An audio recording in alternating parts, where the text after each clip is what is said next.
This used to be the only way to make a Domino's pizza. About a dozen workers touched every ball of dough rolling down the production line. But now, in Domino's brand new $50 million facility in Indiana, machines measure, move, and stack pizza dough. And more, workers touch buttons instead of flour. You just have to kind of watch it and make sure it's doing the right things. All this comes after years of stiff competition from other pizza chains and a struggle to find enough workers, even in the store. Domino's, in particular, was having a hard time fulfilling these roles that are not super high paying and are pretty strenuous to work. And as sales spike for pizza's biggest holiday, those machines will be put to the test. It's all hands on deck. Super Bowl is one of the, top 3 busiest days for Domino's Pizza. So how does the world's biggest pizza chain balance automation with the human touch? And what does all this mean for the future of fast food? Each year, Domino's slings out about 1 billion pizzas globally. They have been one of the most successful public companies since around 2009, 2010. The company can keep pizza cheap because it controls its entire supply chain, from dough making to delivery. In the US, it all depends on bustling production and distribution centers. Back in 2018, we filmed at an older center in Connecticut with a more manual dough process. There, it took hours longer to make and chill pizza dough than at Domino's newest and heavily automated Indiana center. Now we have robots, so it's more efficient, it's more consistent. This 110,000 square foot location opened in October 2022 and reportedly cost the company $50 million. We're constantly moving. From the second that we start, we're go, go, go. While some centers still measure ingredients by hand, at the new ones, mixing machines pump in flour, water, oil, salt, and sugar directly from storage. And then we have a secret recipe, prepackaged recipe. I cannot tell you what's in our top secret ingredient because we wouldn't be able to let you go out of here. The new facility can churn out 50 batches of dough a day. That's 88,000 pizzas for our customers daily. Dough has a shelf life to it, and we don't freeze it. We constantly have to make it, so it's nonstop. Workers in this new center mostly control the computers, pull samples for quality control, and troubleshoot any issues with the machines. We don't like to stop. So basically, if there's anything that goes on during the day, we're meant to clean out the problems fast, efficiently, and get them going so the line never stops. Workers can program the machine to pop out different size dough balls for small, medium, or large pizzas. And I just changed that tube out to give us a little bit smaller dough ball. And then robots place the dough balls onto trays. That's another update, as this used to be done by hand. 9 years ago, it was team members that were placing that, so just imagine how hard that was on our team members. This has made it a lot less physical, and we're able to attract a lot more talent. A set of cameras makes sure the dough balls don't stick together. It's literally taking pictures of it.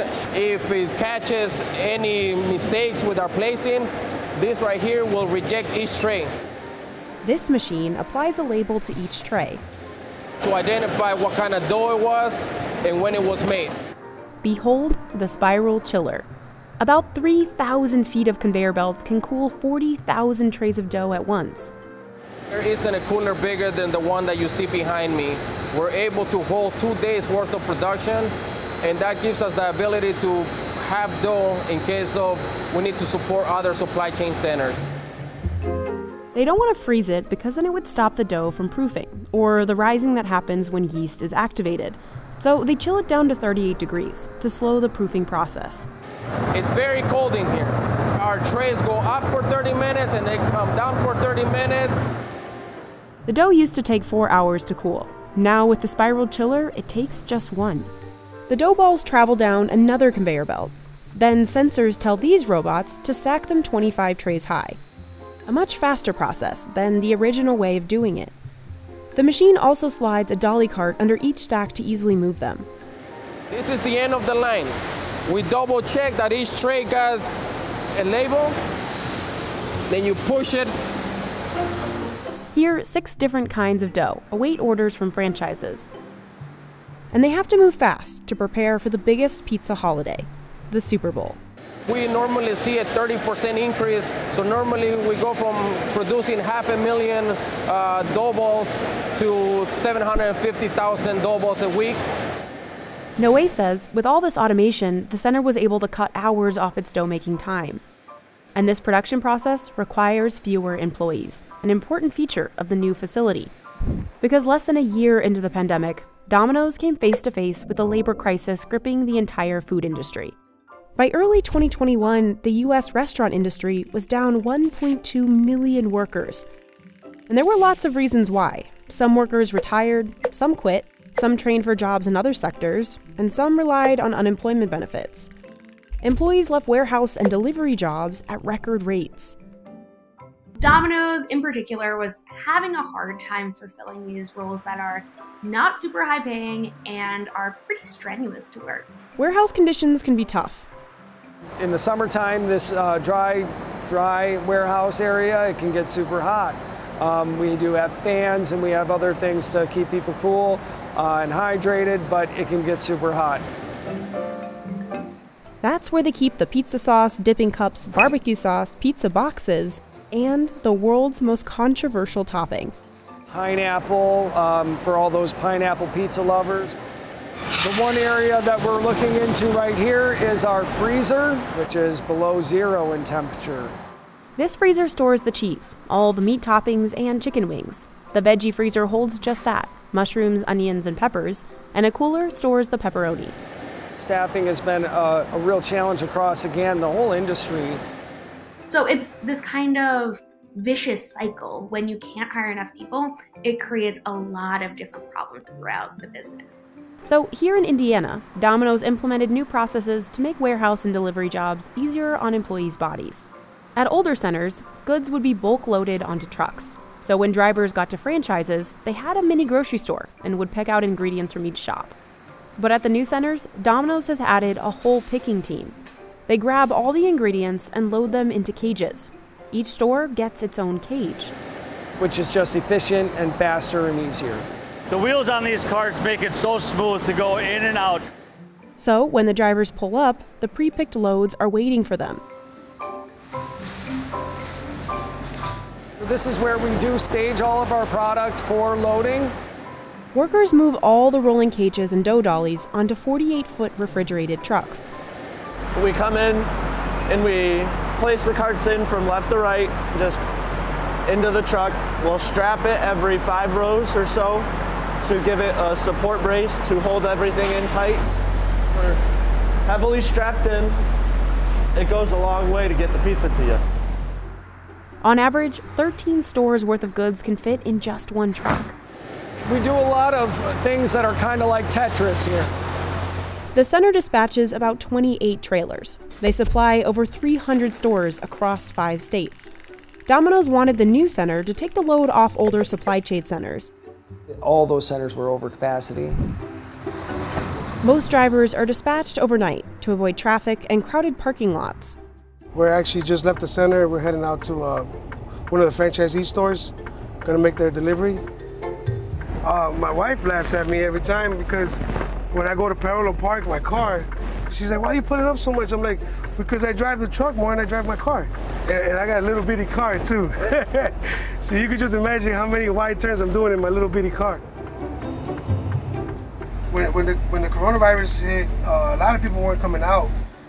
It got so bad, Domino's launched a program to send employees from anywhere else in the company to driving school. We're arriving now. The store's right here on the left-hand side.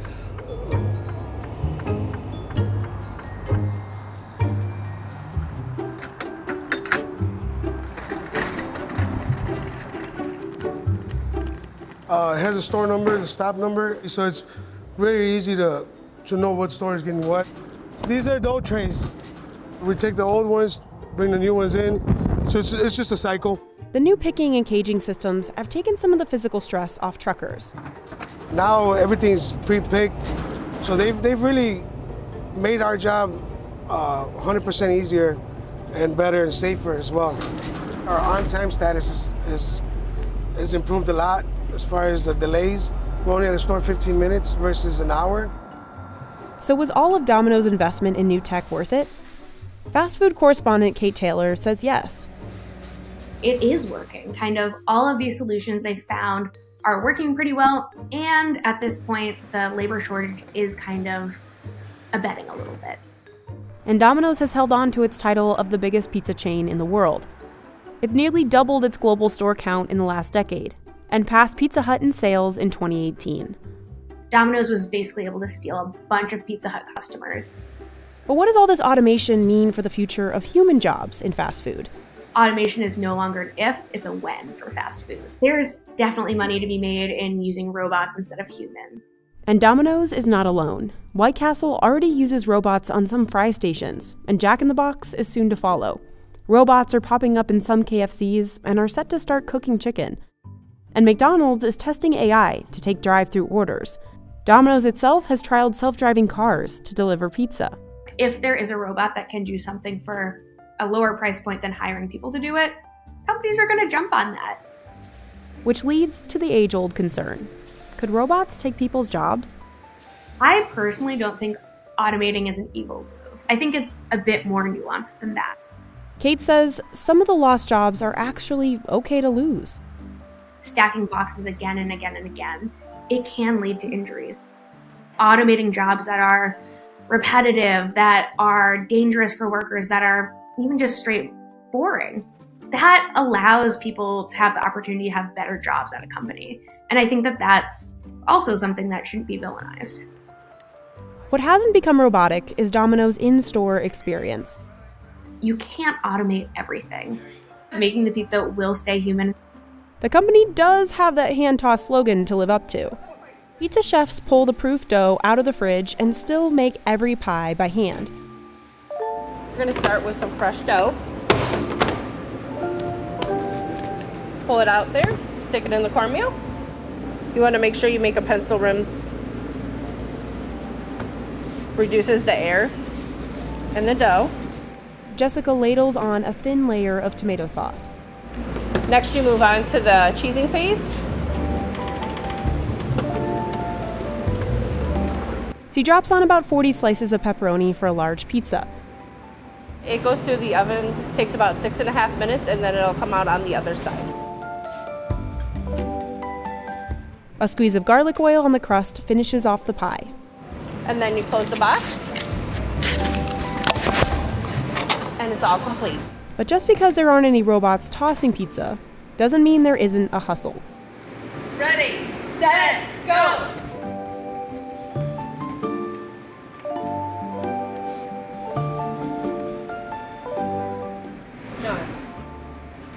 Nice job, Jessica.